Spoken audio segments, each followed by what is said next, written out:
पहिल्याच पावसात पंढरपुरातील श्री विठ्ठल मंदिराला गळती लागली असल्यानं श्री विठ्ठल रुक्मिणी मंदिरे समितीमार्फत होत असलेले मंदिर जतन व संवर्धनाचे काम निकृष्ट दर्जाचे होत आहे की काय असा प्रश्न पडलाय।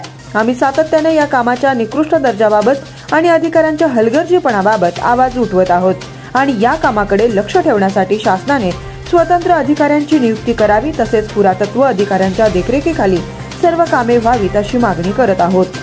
होत असलेल्या कामाबाबत शंका उपस्थित केली गेली होती।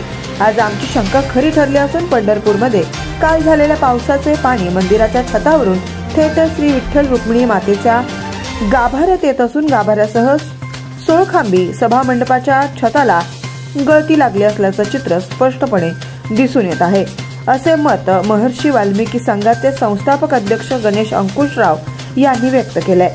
श्री विठ्ठल रुक्मिणी मंदिराचे जतन व संवर्धनाचं काम पुरातन कालीन मंदिराचं काम करणारे कुशल कारागिराकडूनच हे काम होणे अपेक्षित आहे। तसेच या कामाकडे सातत्याने लक्ष ठेवणारे पुरातन कालीन मंदिराचा अभ्यास असणारे वास्तु विशारद नेमणे आवश्यक आहे, परंतु तसे काहीच दिसून येत नाही। हे काम सुरू झाल्यापासून सदर कामाची प्रथम पासूनच आम्ही पाहणी करत आहोत, तेव्हा आमच्या नजरेस काही गोष्टी आल्या, त्या खटकल्या आणि याबाबत वारंवार आम्ही तक्रारीही केल्या, परंतु याकडे मंदिरे समितीचे अधिकारी जाणून बुजून दुर्लक्ष करत आहेत।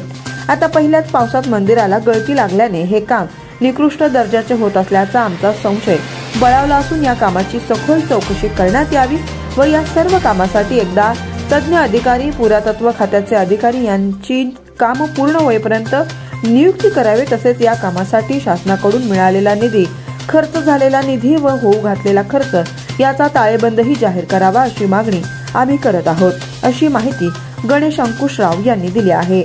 गणेश अंकुशराव यांच्यासह पंढरपुरातील अनेकांकडून सोशल मीडियावर श्री विठ्ठल मंदिरातील पावसाच्या पाण्याच्या गळतीबाबत चर्चा सुरू असून जतन व संवर्धनाच्या कामाबाबत अनेकांकडून शंका उपस्थित केली जात आहे। या कामाचा दर्जा तपासण्याची गरज सद्यस्थितीत तरी निर्माण झाली आहे।